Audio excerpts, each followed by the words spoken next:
नमस्कार दोस्तों, स्वागत है आपका अपने YouTube चैनल परमेंद्र मैथ में।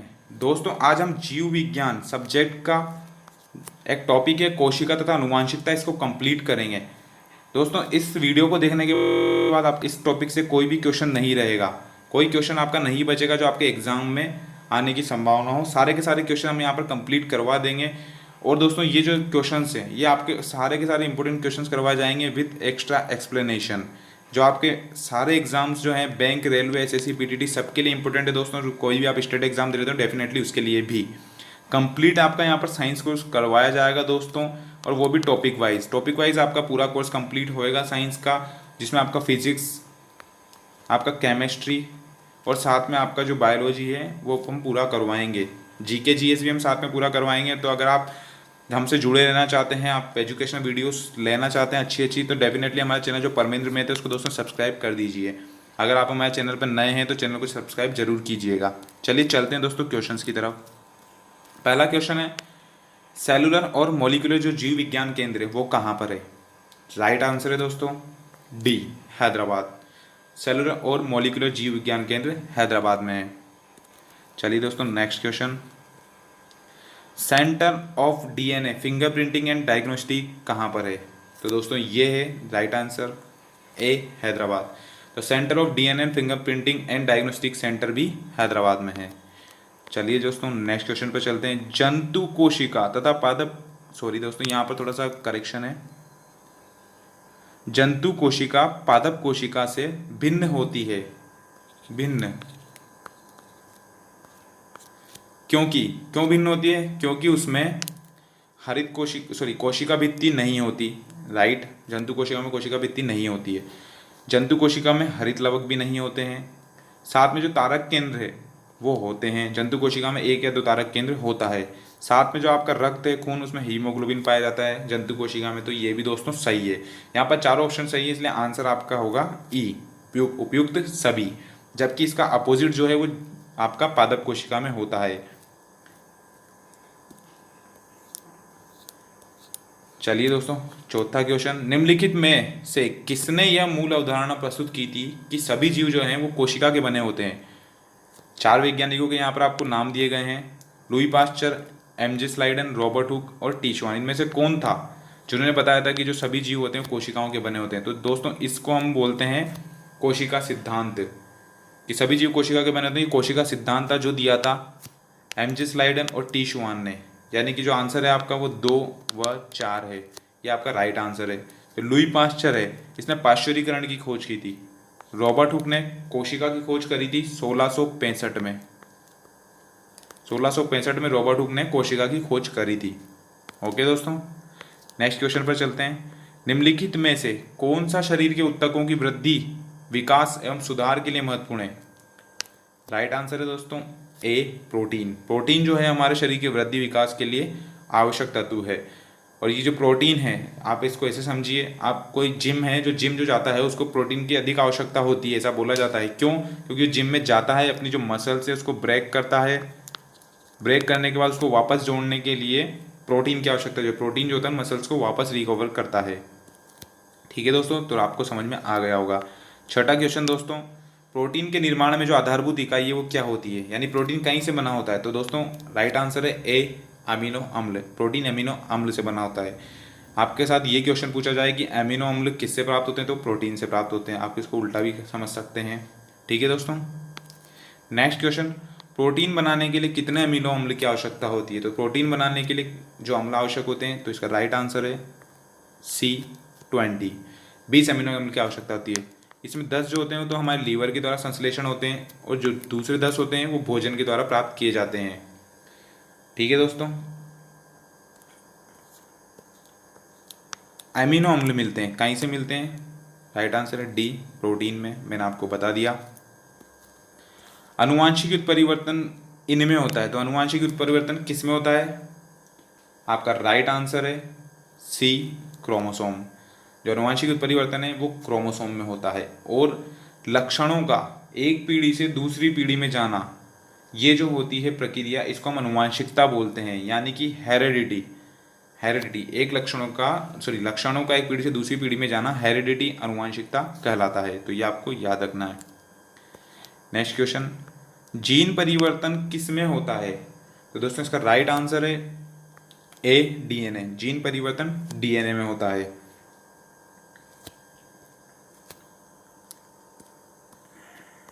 नेक्स्ट क्वेश्चन दोस्तों, डीएनए संश्लेषण का प्रतिपादन किसने किया था? तो दोस्तों इसका राइट आंसर है ए, कोर्नबर्ग। तो डीएनए संश्लेषण है उसका प्रतिपादन कोर्नबर्ग ने किया था। और इसके लिए इनको नोबेल पुरस्कार भी मिला था 1959 में। चिकित्सा के क्षेत्र में नोबेल पुरस्कार मिला था कोर्नबर्ग को 1959 में, क्योंकि उन्होंने डीएनए का संश्लेषण का प्रतिपादन किया था। ठीक है दोस्तों, नेक्स्ट क्वेश्चन पर चलते हैं। मानव शरीर में क्रोमोसोम की संख्या कितनी होती है? तो दोस्तों मानव शरीर में जो क्रोमोसोम की संख्या होती है, इसका राइट आंसर है आपका ए, 46। यानी कि 46 क्रोमोसोम की संख्या होती है हमारे मानव शरीर में। इसमें क्या होता है, ये 23 जोड़े होते हैं। यानी कि आपसे जोड़े के रूप में भी पूछा जा सकता है। तो 23 जोड़े होते हैं, जिनमें से जो आपके 22 जोड़ी होते हैं, 22 जोड़ी तो आपके होते हैं ऑटोसोम्स।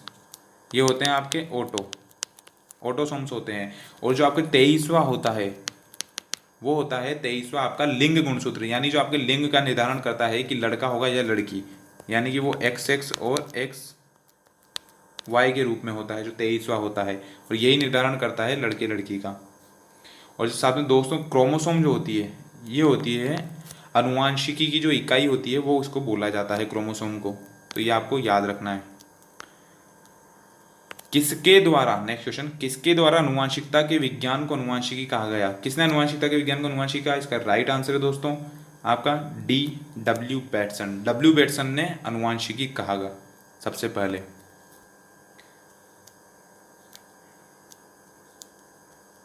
आरएनए का मुख्य कार्य क्या है? दोस्तों राइट आंसर है इसका बी, प्रोटीन संश्लेषण में सहायता करना।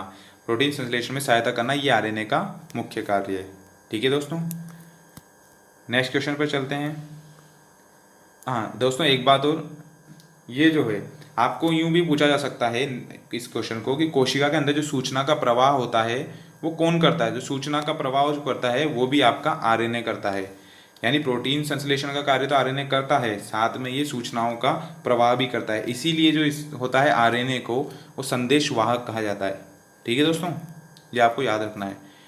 नेक्स्ट क्वेश्चन दोस्तों, राइबोसोम का मुख्य कार्य क्या है? तो दोस्तों इसका राइट आंसर है सी, प्रोटीन संश्लेषण। राइबोसोम का मुख्य कार्य प्रोटीन संश्लेषण है। अब ये जो राइबोसोम होता है ये होता है आरएनए प्लस आपका जो प्रोटीन है उसका बना होता है। आरएनए और प्रोटीन का बना होता है आपका राइबोसोम। ये दो टाइप से हो सकता है। ये कोशिका में या तो मुक्त अवस्था में हो सकता है या फिर ये आपके संयुक्त अवस्था में हो सकता है, आपकी अंतःप्रद्रवी जालिका में। दो टाइप से हो सकता है। इसकी जो खोज थी दोस्तों, अगर वो आपसे पूछे तो जंतु कोशिका में जो की थी वो जॉर्ज पेलेट ने की थी। जॉर्ज पेलेट ने इसकी खोज की थी जंतु कोशिका के अंदर राइबोसोम की। ठीक है दोस्तों, ये आपको क्वेश्चन सारे याद रखने हैं। नेक्स्ट क्वेश्चन दोस्तों, आत्महत्या की थैली किसे कहा जाता है? दोस्तों इसका राइट आंसर है सी, लाइसोसोम। आत्महत्या की थैली लाइसोसोम को कहते हैं। इसकी जो दोस्तों खोज करी थी वो करी थी सी डी डुएने लाइसोसोम की खोज करी थी दोस्तों। इसका जो कार्य आपसे पूछा जा सकता है तो इसका कार्य होता है कोशिकाओं के अंदर जो आपके अनावश्यक पदार्थ होते हैं उनको विघटन करने का जो कार्य होता है वो लाइसोसोम का होता है। और दोस्तों इसका अगर निर्माण पूछा जाए तो इसका निर्माण होता है दोस्तों गोल्जी काय में। गोल्जी काय में इसका निर्माण होता है आपका लाइसोसोम का। नेक्स्ट क्वेश्चन दोस्तों, निम्नलिखित में से हरगोविंद खुराना को किस आविष्कार के लिए सम्मानित किया गया? तो दोस्तों इसका राइट आंसर है आपका बी, प्रोटीन संश्लेषण।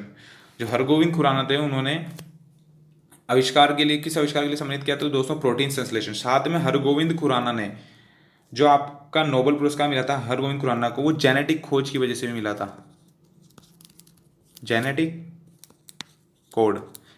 कोड के लिए भी हरगोविंद, इसकी खोज भी हमारे हरगोविंद खुराना ने करी थी। प्रोटीन संश्लेषण की खोज भी हरगोविंद खुराना ने करी थी। तो ये दोस्तों आपको याद रखना है। ठीक है, नेक्स्ट क्वेश्चन पे दोस्तों, हरगोविंद खुराना को किसके लिए नोबेल पुरस्कार मिला? तो मैंने आपको बता दिया, जेनेटिक कोड की खोज के लिए। राइट आंसर आपका ए हो जाएगा। 19 दोस्तों, निम्नलिखित के खोजकर्ता बताइए। कौन है निम्नलिखित के खोजकर्ता? अब डीएनए संरचना जैसे है वो किसने बताई थी?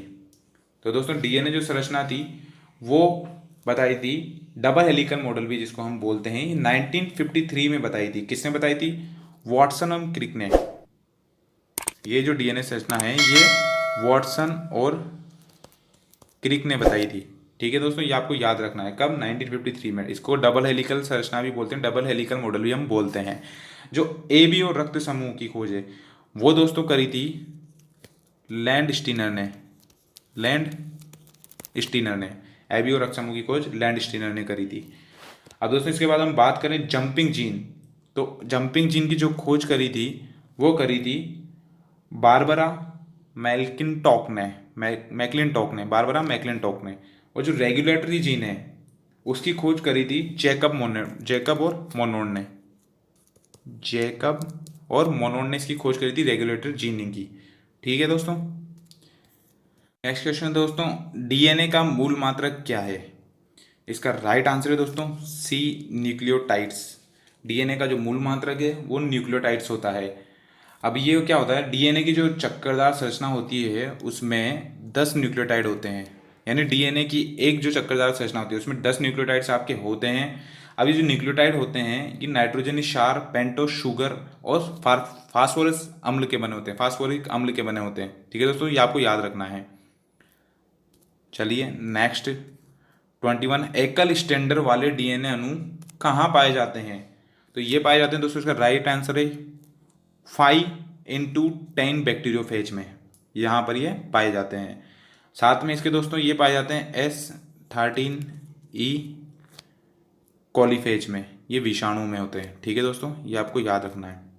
नेक्स्ट क्वेश्चन, निम्न में से कौन सी जांच एक बच्चे के पैदा का निर्धारण करती है? सॉरी, पैदा की जगह यहाँ पर पिता है। बच्चे का पिता का निर्धारण कौन सी जांच करती है? तो दोस्तों राइट आंसर है सी, डीएनए फिंगरप्रिंटिंग। डीएनए फिंगरप्रिंटिंग के माध्यम से हम बच्चे का पिता कौन है ये पता लगाया जा सकता है। नेक्स्ट क्वेश्चन पर चलते हैं दोस्तों, जीन का आकार होता है, तो जीन का आकार कैसा होता है दोस्तों? इसका राइट आंसर है बी, सर्पाकार। सर्पाकार जो होता है वो जीन का आकार होता है। अब दोस्तों ये जो है जीन जो होते हैं ये वंशानुगति की इकाई होती है भाई। जैसे प्रत्येक कोशिका के जो गुणसूत्र होते हैं उसमें विद्यमान होते हैं ये वंशागति की इकाई होते हैं। अब प्रत्येक कोशिका में जो होते हैं वो हजारों जीन होते हैं। साथ में जो ये जीन होते हैं ये बने होते हैं डीएनए के जीन बने होते हैं। अब जो था सर्वप्रथम जो जीन शब्द था उसका प्रयोग किसने करा था, आपसे ये क्वेश्चन भी पूछा जा सकता है। तो इसका राइट आंसर होगा दोस्तों जॉनसन ने। जो जॉनसन है उन्होंने जीन शब्द का सर्वप्रथम प्रयोग किया था। ठीक है दोस्तों। नेक्स्ट क्वेश्चन 24, किस आबादी में जिलों की जो कि दोस्तों यहाँ पर जीन है, किस आबादी में जीन की कुल योग को कहते हैं? किसी आबादी में जीन के कुल योग को कहते हैं? तो इसका राइट आंसर है दोस्तों जीन बस्ती। इसका राइट आंसर है सी। नेक्स्ट क्वेश्चन दोस्तों, जेनेटिक इंजीनियरिंग तकनीक से जो सबसे पहले किसे बनाया गया था? तो इसका दोस्तों राइट आंसर है ए, ट्रांसजेनिक बैक्टीरिया। सबसे पहले ट्रांसजेनिक बैक्टीरिया को बनाया था। इसके बाद जो दूसरा बनाया था वो ट्रांसजेनिक चूहे को बनाया था। ठीक है दोस्तों, ये आपको याद रखना है। तो ये ट्रांसजेनिक बैक्टीरिया है ये 1973 में बनाया था। और बात करें चूहे की तो ये 1974 में बनाया था। ठीक है दोस्तों। नेक्स्ट क्वेश्चन पर चलते हैं, एक कोशिका साइटोप्लाज्म किस झिल्ली से जुड़ी रहती है? जिस झिल्ली से जुड़ी रहती है वह कौन सी है? तो दोस्तों इसका राइट आंसर है आपका बी, प्लाज्मा झिल्ली। ठीक है दोस्तों, ये आपको याद रखना है। नेक्स्ट, निम्नलिखित की कोशिका सूक्ष्मतम जीवित कोशिका है? किसकी कोशिका जो सूक्ष्मतम जीवित कोशिका है? इसका राइट आंसर है दोस्तों माइकोप्लाज्मा। दोस्तों ये सूक्ष्मतम जीवित कोशिका है जो सबसे छोटी है। सबसे बड़ी की दोस्तों बात करें तो किस में पाई जाती है दोस्तों? शतुरमुर्ग के अंडे में पाई जाती है। ठीक है दोस्तों, तो आप वो भी आपको याद रखना है। साथ में दोस्तों क्या होता है, जो ये होती है इनके पास कोशिका भित्ति नहीं होती। ये जो होती है माइकोप्लाज्मा, इसके पास कोशिका भित्ति नहीं होती और इसको क्या बोलते हैं? जोकर ऑफ प्लांट किंगडम भी बोला जाता है। जोकर से आप याद रखिएगा, जोकर ऑफ प्लांट किंगडम भी इसको बोला जाता है माइकोप्लाज्मा को। ठीक है दोस्तों।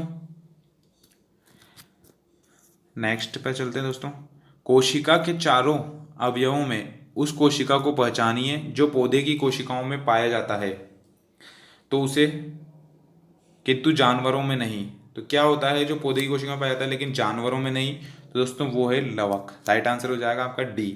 लवक जो है वो पौधों में पाया जाता है लेकिन जानवरों में नहीं पाया जाता। और ये जो लवक होते हैं दोस्तों ये 3 प्रकार के होते हैं, आपका हरित लवक, आपका और आपका अवर्णी। ठीक है दोस्तों, 3 टाइप के आपके लवक होते हैं, ये भी आपको याद रखना है। नेक्स्ट क्वेश्चन, जब किसी पुष्प का पराग उसी पौधे के परागकण प्रकार के वर्तिकाग्र में अंतरित कर दिया जाता है तो उसे क्या कहा जाता है? दोस्तों इसका राइट आंसर है ऑटोगेमी। ऑटोगेमी को दोस्तों हम स्वयुग्मन भी बोलते हैं। ठीक है दोस्तों, स्वयुग्मन, ऑटो यानी स्व और युग्मन, स्वयुग्मन भी हम इसको बोलते हैं ऑटोगेमी को। जब किसी पुष्प का पराग उसी पौधे के परागकण प्रकार के वर्तिकाग्र पर अंतरित कर दिया जाता है तब। नेक्स्ट दोस्तों, पौधे में गैसों का विनिमय किसके द्वारा होता है? तो पौधों में जो दोस्तों गैसों का विनिमय किसके द्वारा होता है? इसका राइट आंसर है दोस्तों डी, ये सभी, यानी स्टोमेटा, लेंटिकल्स और क्यूटिकल्स सबके द्वारा गैसों का विनिमय होता है। जो आपका दोस्तों स्टोमेटा होता है वो आपकी पत्तियों के ऊपर जो छिद्र होते हैं छोटे छोटे, उनको हम स्टोमेटा बोलते हैं। जो आपके लेंटिकल्स हैं दोस्तों ये टहनी और शाखाओं में पाए जाते हैं। बात करें क्यूटिकल्स की तो ये जो हमारे पौधों की जो छाल होती है, बाह्य त्वचा होती है, एपिडर्मिस होती है, वहाँ पर ये पाए जाते हैं। ठीक है दोस्तों, तो ये आपको याद रखना है। दोस्तों आज हम इतने क्वेश्चन करेंगे, नेक्स्ट हम जो सेकंड पार्ट है उसमें बचे हुए क्वेश्चंस को और कंप्लीट करेंगे। तो दोस्तों वीडियो अगर अच्छी लगी हो तो जल्दी से हमारे चैनल को सब्सक्राइब कर दीजिए ताकि और भी जो अपडेट्स हैं, जो वीडियोस हैं वो आपको मिलती रहे। उम्मीद करता हूँ दोस्तों आपको अच्छा लगा होगा। फिर मिलते हैं नेक्स्ट वीडियो में नेक्स्ट बचे हुए टॉपिक के साथ में, और इसी तरह हम टॉपिक वाइज हमारी साइंस को कंप्लीट करते जाएंगे। कोई क्वेश्चन आपका नहीं बचेगा, ये हमारा प्रॉमिस है। धन्यवाद दोस्तों।